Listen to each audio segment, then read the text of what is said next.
Greetings and salutations, loyal viewers of this channel. Today we are going to be discussing a case that you likely never heard of unless you are living in and around the Philadelphia area. And the reason why I'm talking about this case is because I actually featured a portion of it in my recent video discussing Larry Krasner. Now, if you watched that video and you didn't hear me break down any particular case, this is because during me shooting the video, I essentially did what the lefties do related to the Breonna Taylor case or the Michael Brown case, where I recounted something from memory that wasn't actually accurate. It was in fact a narrative. I caught it in editing and I cut it out of the video, but the case was so interesting and so compelling, and it is in fact the other Rittenhouse case, so I decided it deserves its own video, and that is the video that you're going to be watching now. And we're going to discuss how this is relevant to the Rittenhouse situation, how the defendant in this situation was treated differently from Kyle Rittenhouse, and then I'm going to leave the floor open to you guys to let me know what you think about the case, about the outcome. I'm spoiling everything. Trust me, you're gonna want to see it. But first, we gotta throw it over to the sponsor because that pays the bills and I need my bills paid. Noble Gold Transition. Now it is time to set your goals for the next cycle of inflation. That way you're moving forward, making money instead of losing money, and you have the freedom that comes with that. And this month, Noble Gold is offering a very special 3-ounce silver American Virtue coin completely free for anybody who starts a qualifying IRA this month with Noble Gold. You can't go wrong with them. Go to noblegoldinvestments.com, 877-646-5347. Again, special thank you to Noble Gold, who's been with this channel for almost a year at this point. Loyal sponsor. Supporting the sponsors helps support the channel. But without further ado, let's dive into the other Rittenhouse case. Now, this case actually takes place back in July of 2018, and it starts, as many things in big cities tend to start out, with a dispute over traffic. What ultimately ended up going down this evening, and the preceding events to follow, will shock you if you're a regressive leftist, because it essentially debunks every single narrative that we hear about self-defense cases if the person were black. And that's what we're going to get into. Now, the person who was killed in this case is a man called Sean Schellinger, who is a mid-30s person. Now, he was actually being blocked in by a black man in, I believe, a Ford Taurus. Now, because he was blocked in, like many people who get blocked in by cars that just won't move the hell out of the way, he became irate. He stepped out of the vehicle and started yelling at the person in the Taurus. Now, it's very important for you to know that this person was black. The reason it's very important for you to know this is because it is crucial to the events that followed during the course of the case. However, this doesn't involve the person in the car per se, because what ultimately ended up happening was a man who is a young black man, mid-20s or early 20s, my apologies, ended up driving by on his little bicycle delivering for Uber Eats. And for some reason, he decided that it was appropriate for him to insert himself in this situation. So he got in between Schellinger and the guy he was arguing with in the vehicle, and Schellinger was none too pleased about this guy riding up on him and then trying to get in between him and the guy that was blocking in the car he was in. So they argued back and forth. During the course of the argument, Sean is reportedly to have said, "You don't have to be such a tough guy," so Michael White decided to pull a knife on Schellinger. Now at this point, and this is the whole crux of the case, Schellinger, angry that this guy who just rode up on him and pulled a knife on him, decided to go for a tackle of him. Now, people will argue for Schellinger's side that he is being blocked in. Some guy came up, pulled a knife on him, so obviously he was scared because the guy brought a weapon into a situation where there didn't need to be a weapon, so he attempted to disarm him. Now, during the course of this attempted disarming, Schellinger ultimately was stabbed multiple times by White, and he died as a result of those wounds. Again, all over a traffic dispute, absolutely horrible in every way. And if you want to know what the tie-in to the Rittenhouse case is, this actually took place near Rittenhouse Square in the Philadelphia, Pennsylvania area. So that's your Rittenhouse tie-in. Now, White, unlike Kyle Rittenhouse, decided that his best course of action was to run away, ditch the knife, and then destroy the clothes or remove the clothes and try to get rid of the clothes that he was wearing that were covered in Schellinger's blood. This is not a I'm going to turn myself in situation. This is not a I'm going to put my hands up and walk toward the police situation. This is a guy who stabbed somebody in a confrontation that he came into and then ran away and tried to dispose of the evidence. So, of course, he was ultimately caught, and then he was charged by Larry Krasner, the district attorney that I featured very heavily in the previous video on Philadelphia's skyrocketing homicide rates, and he was charged with third-degree murder initially. Now, at this point, everybody on the left wing would be saying that this kid is completely done. I mean, he was lightly charged. Third-degree murder is not the most significant charge that you could give somebody for an incident where he stabbed somebody, ran away, threw the knife away, and disposed of the clothes. But what actually happened, what actually followed, will shock the lefties who don't understand who is actually privileged in our criminal justice system at this point. Because despite the fact that Sean Schellinger was 36 years old, despite the fact that he was white, despite the fact that he was actually quite successful in his career, Michael White got all of this golden treatment by Larry Krasner's district attorney's office. One of the things that really bothered the family of Schellinger during the course of this case is that Krasner, the prosecutor, not the defense attorney, actually filed a motion before the trial even began to reduce the third-degree murder charge into a manslaughter charge, which obviously carries a much lesser sentence, and again is perfectly in line with what the Soros, Sean King-backed district attorneys do when they actually get into office. So already we see Michael White being treated with kid gloves. Already we see the prosecutor not really interested in securing a conviction on the highest charge possible during the course of this case. On top of that, one of the next things that Krasner did that supposedly only happens when a black person ends up dying is perform a toxicology exam on Schellinger, the person who died, the person who, again, according to the district attorney's office, allegedly, theoretically, would be the victim in this scenario. And then he reported, and it got out into the press, that he had cocaine in his system and he had a very high blood alcohol level. So we have the prosecution in this case basically giving all the evidence up front to Michael White, the young black man that is supposedly disadvantaged by the criminal justice system, reducing the charges and setting up this case to not be prosecuted with any earnestness at all. Now, to be clear, I am in favor of doing toxicology exams on people who get into these arguments and act in a way that maybe doesn't make sense, especially when the facts are disputed. All of the evidence should be put forward at trial, and the jury should be allowed to examine that in order to determine what actually happened. The reason I'm pointing this out, the reason I'm pointing out that Krasner did this, the reason I'm pointing out that his office actually leaked this to the press is because this is considered a white supremacist tactic that is only allegedly used against black people, hence the George Floyd fentanyl autopsy, hence Trayvon Martin's marijuana in his system, Philando Castillo, and similar. This happens a lot in these cases because the state of mind of the person who was a participant in the fight, who is dead, actually is relevant to the facts at hand. So again, not condemning them for actually doing the toxicology test. I'm just pointing out that had this been reversed in terms of the races, this would have been a huge issue and obviously evidence of evil white racism, even though this should be standard operating procedure whenever you're looking for the facts in the case. Now, by the way, the reduction in charges from the third-degree murder to the manslaughter, that is not standard operating procedure. Compare and contrast that to the Rittenhouse case, where Kyle was charged with the highest, most severe versions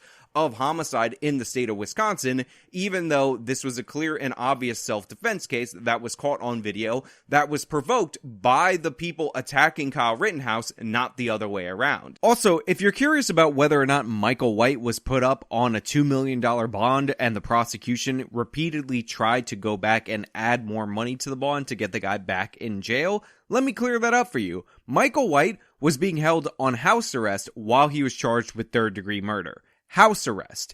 That was gotten rid of when his charge was reduced to manslaughter. But I digress. What we need to get into is what ultimately ended up happening at trial, because you see, Michael White had a trump card in order to put forward in front of the jury about what went down that night. Michael White actually said that Sean Schellinger was in fact an evil white racist, and one of the reasons that he feared for his life is that allegedly Sean Schellinger said that he was going to beat the black off of him, and therefore he had no choice but to stab him in this situation that he rode his bike into, because he saw him arguing with somebody else, and supposedly he was trying to de-escalate the situation. And the black guy in the car ended up testifying on his behalf. Another witness on the street also ended up testifying on his behalf. Now, whenever we discuss cases like this, whenever we talk these kind of topics, we have to discuss the applicable state law in order to make our judgments. A lot of people on the left just assume or presume whatever they believe to be true about what self-defense law should be, and then apply that and then cry racism or cry some kind of problem when the conviction doesn't go their way. And as far as I can tell, the state of Pennsylvania actually does in fact have a stand your ground law. So Michael White had no duty to flee in this situation. However, and this is incredibly important, like the state of Wisconsin, where if you provoke a situation, but then clearly and obviously retreat from a situation, it appears that provoking a situation in the state of Pennsylvania actually undoes your right to use physical force against somebody else. So one could argue that Michael White inserting himself into this situation that did not involve him, pulling a knife in this situation, and then responding to the physical force that came post the knife with stabbing the person actually is not an instance of him using a stand your ground defensible position in terms of the state of Pennsylvania. It would be him provoking the situation, thus losing his right to engage in deadly force. On top of that, you have to have a legitimate fear of serious bodily harm or death. And from all I can tell, it appears that Sean Schellinger did not have a weapon on him. And that being said, it is important to note that he did go after somebody who presented a knife at him.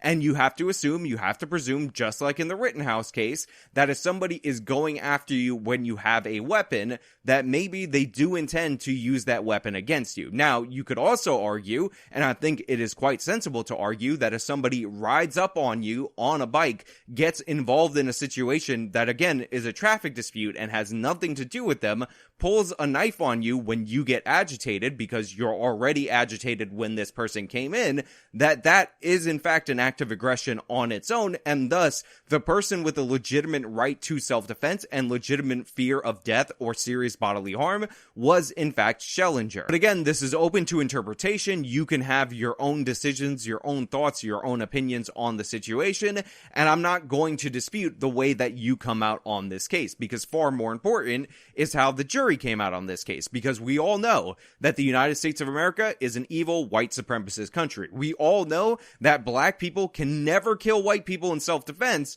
because the laws of self-defense are just for evil white racists to kill black people, and we all know that successful mid-30s, age 36 businessman being stabbed by a 20-year-old Uber Eats driver, who, by the way, ran from the scene because he was afraid of evil white racism, is obviously going to lead to a conviction. Clearly, that's definitely what's going to happen in this scenario. Now, as you guys can probably tell by my sarcasm, even though the charges were reduced in favor of white, and theoretically you reduce the charges if you're the prosecutor in order to get a more accurate charge so that you can secure a conviction, what ultimately ended up happening during the course of the trial was that Michael White was found not guilty on all counts except for one, which was tampering with evidence. And considering he tried to dispose of the weapon and he tried to dispose of his clothes, that was something that seemed indisputable. On top of that, the other charge that he beat was carrying an illegal weapon. Again, it seems like if the knife was not legal to carry in the city of Philadelphia or in the state of Pennsylvania,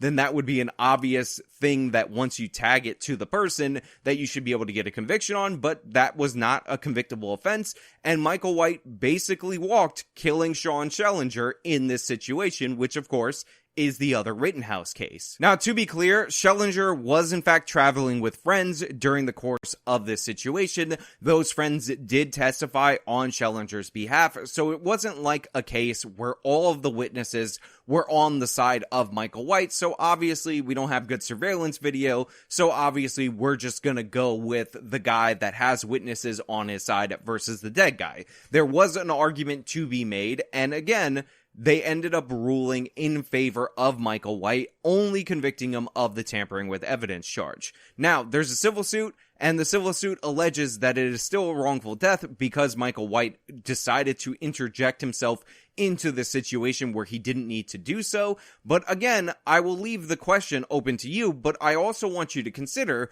the way that this case is not talked about in comparison to the Kyle Rittenhouse case. Because people made the argument that Kyle Rittenhouse, being in the community that he worked, that he had family living in, was automatically him provoking and inserting himself into a situation that he didn't need to be in, despite the fact that there's no evidence that Rittenhouse provoked, despite the fact that Rittenhouse didn't run in to confront these people. He was actually running away from these people. And despite the fact that obviously on video, we have wall-to-wall coverage of this instance. However, Michael White was treated with kid gloves by comparison. The prosecution was bending over backwards in order to assist him. Over the objections of the community, over the objections of the family, he did everything possible to reduce the consequences if White was ultimately convicted. And it is my belief that they did not send a prosecutor out there to argue the case in good faith in front of the jury. They did not care about Sean Schellinger. They were more concerned with Michael White. They were more concerned with equity in convictions, which again is a goal of Larry Krasner, the district attorney for this case. And they were more concerned with the racism allegations and how bad it would look if they convicted a black guy for stabbing somebody repeatedly to death after he said that that guy said he was going to beat the black out of me, therefore he was an evil white racist. Wow, white privilege is so crazy. These white people are allowed to say something with the word black in the sentence, argue with another black person, and I'm not allowed to stab them for it. Now, before I open up the floor to all of you out there to leave me your comments, say horrible things so that I can be like, oh my god, why am I even covering these videos if you crazy people are going to say such horrible things in my comments, I do want to point out a couple of things that are important and are good takeaways in this situation, because regardless of whether or not Michael White was convicted or not, he was not convicted, by the way, let me make that clear. He got off because of a soft district attorney in part, and because he did have some arguments for self-defense. Let's be fair to both sides. Sean Schellinger and anybody who's in a dispute over traffic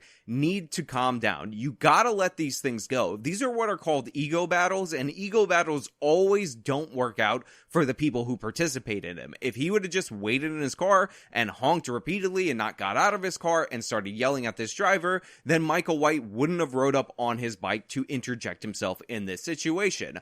On top of that, another flaw, and again, these are all self-defense terms that I got from other YouTube channels covering self-defense, Michael White was a third party getting involved in this situation. You shouldn't get involved if people are arguing in a heated manner over traffic, and you definitely shouldn't pull a knife when you come up to somebody who's already angry at the point that you're interfering with the situation and is irate, and then expect good outcomes to come from this situation. Much in the same way that Kyle Rittenhouse admittedly says that he wishes he was never in Kenosha that night, I can understand if most people involved in this situation didn't want to have acted that way, especially Schellinger, who ultimately ended up dying. So regardless of whether or not you believe that Michael White acted in a legitimate self-defense case, the other Rittenhouse case is just as legit as the previous Rittenhouse case, or the one that takes place after it, or you believe that Michael White got off due to black privilege and a soft district attorney,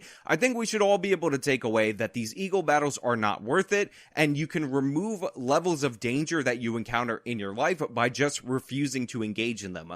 We all hate traffic. We're all not into it. When somebody blocks me in, I live in the city of New York, much worse than the city of Philadelphia. Double parking is like the national sport in my state or in my city.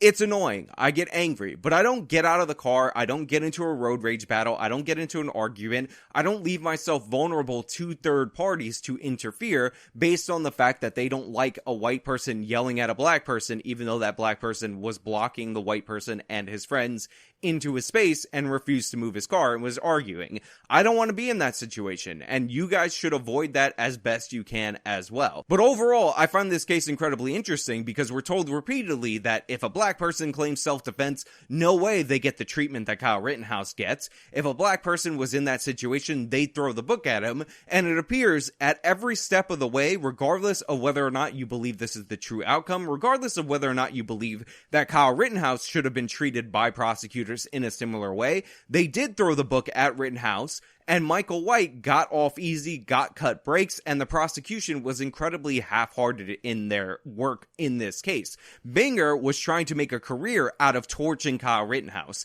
Binger was fighting a battle in the media to smear Kyle Rittenhouse because he knew, in my opinion, that he had no case at all whatsoever. Binger was motivated by ideology, and by the way, so was Krasner. It's just that the ideology was to punish the 17-year-old white kid in one situation, and Krasner was like, I don't want to prosecute a young black man who inserted himself into the situation and only killed a white person. Also, if White would have been convicted, I'm sure Kim Kardashian would have got on board with this and tried to release him because Kim Kardashian absolutely loves black people that kill white people. But again, I leave it off to you. I leave the interpretation, the opinion. I gave you the self-defense law. Whether or not you consider this to be provocation when he inserts himself in this situation, or when the guy started getting aggressive, if the knife being pulled out was legit, really is what is determining of the case. Everything else is background. Everything else is, unfortunately, an infection from our culture that puts race first and foremost in these situations.